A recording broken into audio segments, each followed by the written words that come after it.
Hi, I'm DeRosa. Today we're going to take an inside look as to what I look for when I go look at a house. And before I ever go put it under contract, or while I'm at the house putting it under contract, these are the types of items that I'm going to look at when I go around the house. I'm going to show you how I do it.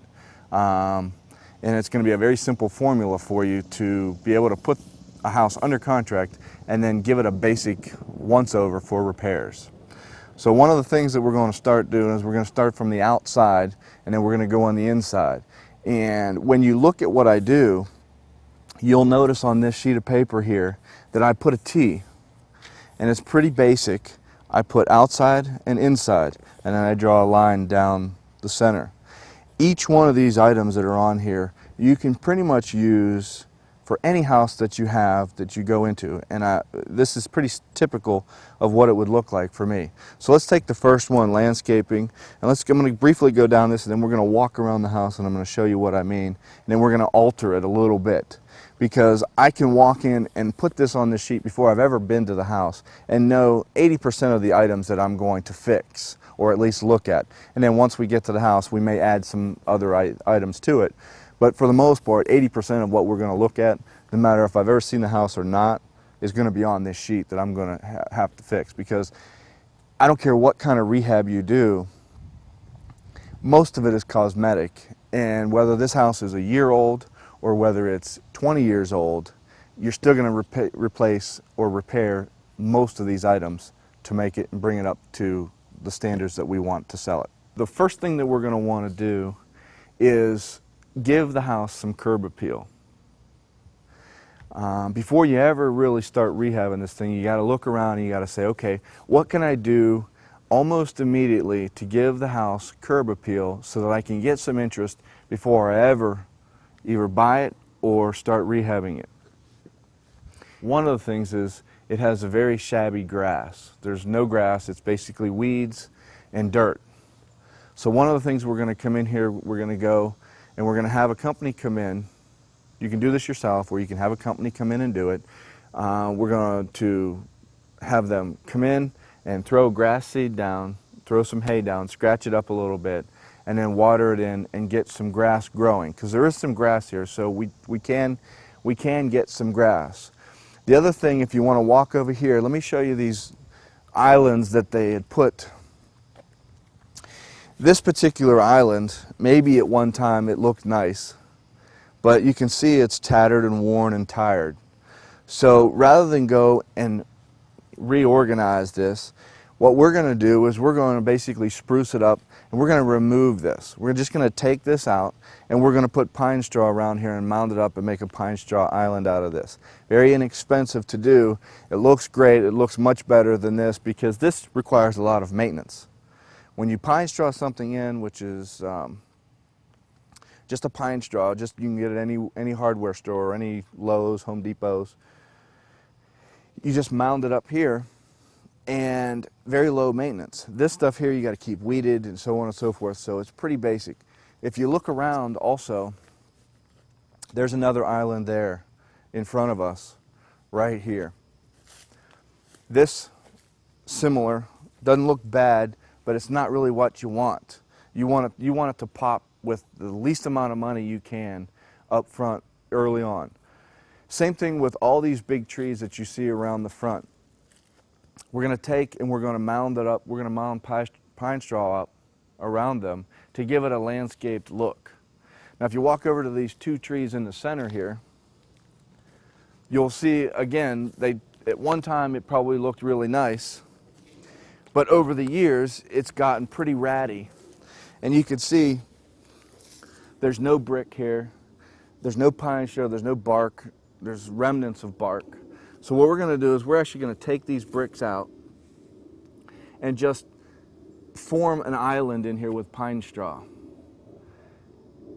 And then on the grass that you see here, there's no grass. We're going to take a rake, we're going to scratch that up, put some water on it, throw some seed in there, and then put some straw, regular straw down to help germinate the seed.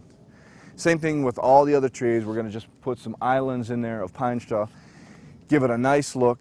Even if it's regular straw down, when people come to look at this house, if the beds are nice and neat and there's straw down for grass, people understand that soon enough you're going to have grass, so they can kind of envision what it's going to look like. One of my items is going to be driveway and sidewalks. Are they in disrepair? Because one of the things you're going to notice is if we step back and we turn over here, John, you're going to see a big hole in this driveway. Now, depending on what you buy this house for, is going to dictate whether you fix this or not.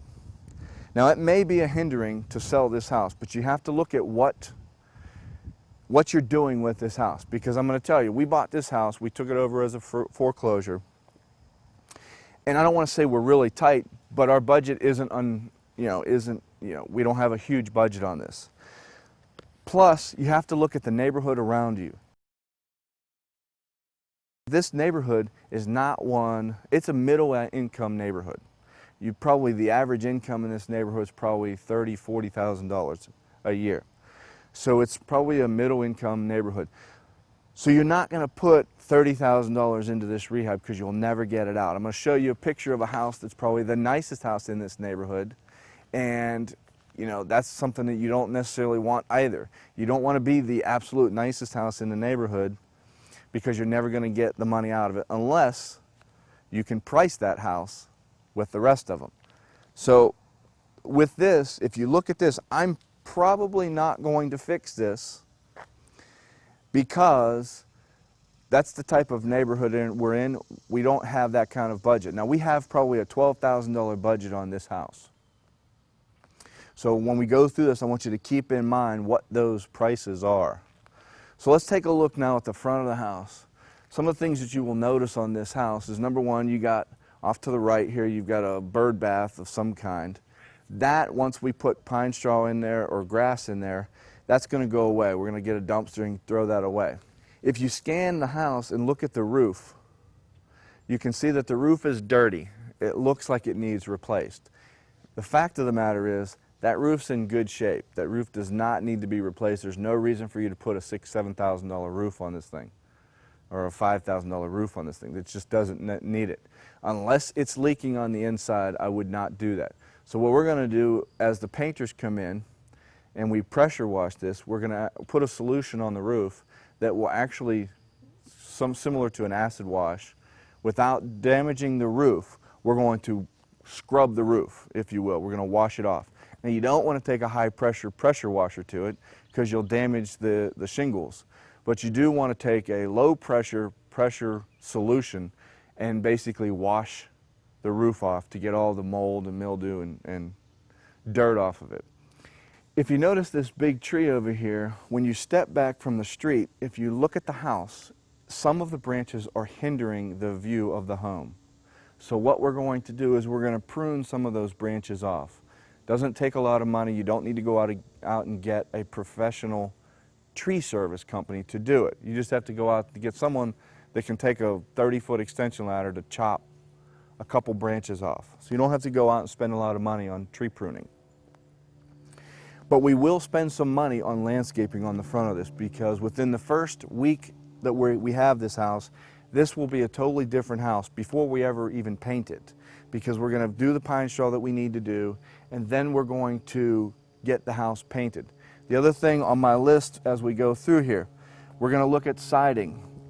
We're going to walk around this house and I'm going to show you the siding. There's different types of siding and what you should do based on the neighborhood. Now, this neighborhood here is predominantly what they call a masonite siding type neighborhood. And that's a siding, that's a pressed board siding that, basically it's like cardboard, pressed cardboard or particle board. But it's if you get it wet, if you don't keep it painted and you get it wet, what happens is it expands and really starts to just disintegrate in front of you. And a lot of the homes in this neighborhood have that. So I'm going to show you some of that and how you can look for that. Then after we do the siding, then we're naturally going to assume after we fix it, we're going to paint it. Then I look at the gutters. Now let's take a walk up close, and I want to look at some of the gutters. If you look at the house, the gutters seem to be in good shape. They're just old. The downspouts are okay. They're in good shape with the house. Nothing's really broken.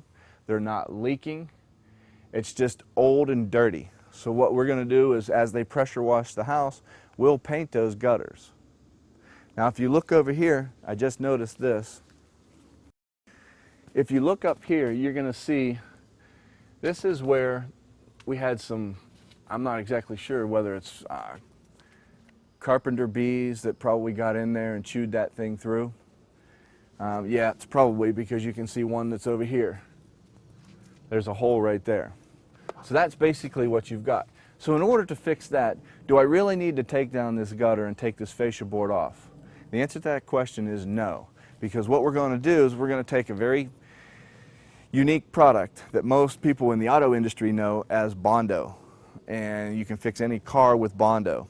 So we're going to take Bondo and we're going to actually mix it up and we're going to actually fill that hole. Now when you do Bondo, and once it dries as hard as steel. So that Bondo spot will last longer than the rest of the house. And you won't ever have to worry about it. You won't have to take that gutter off, and you won't have to replace that board, because none of the rest of the boards are fine. The other thing I want to point out on the outside here is these garage doors.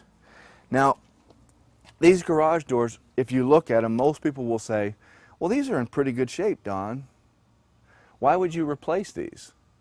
Well, I'm going to tell you why. You got to give something to the outside that's going to give this house a pop. Something that's going to go, okay, we've got brand new, if you put brand new vinyl garage doors on this thing, it's going to cost you less than $1,000 for both of these doors, but it's going to make the outside of the house look tremendous.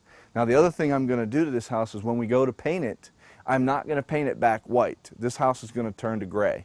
This house is going to be a gray color with white garage doors and gray shutters. Black shutters. So we're going to have a gray house, black shutters, white garage door. So it's really going to stand out. It's really going to give it a pop.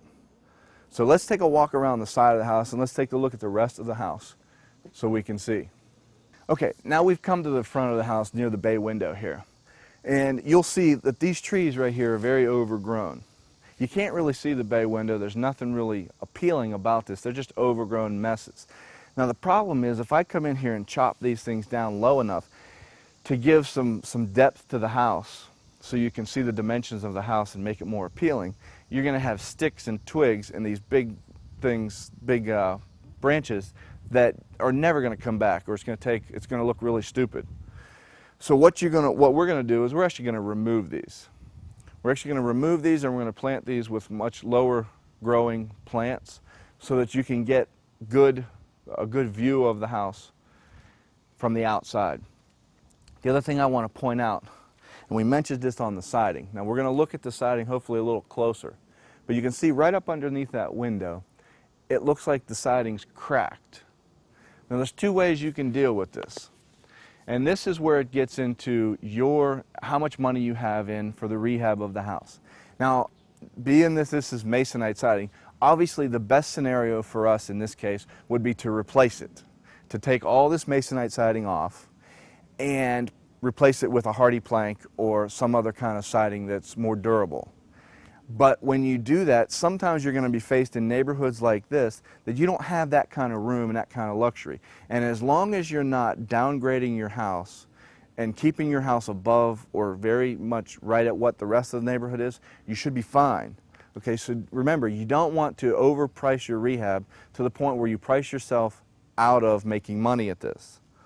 Okay, so we've got about a $12,000 budget in here. Putting a $6,000 siding job with hardy plank siding is not in our budget to do this. So we've got to take what we've got and basically do the best with it.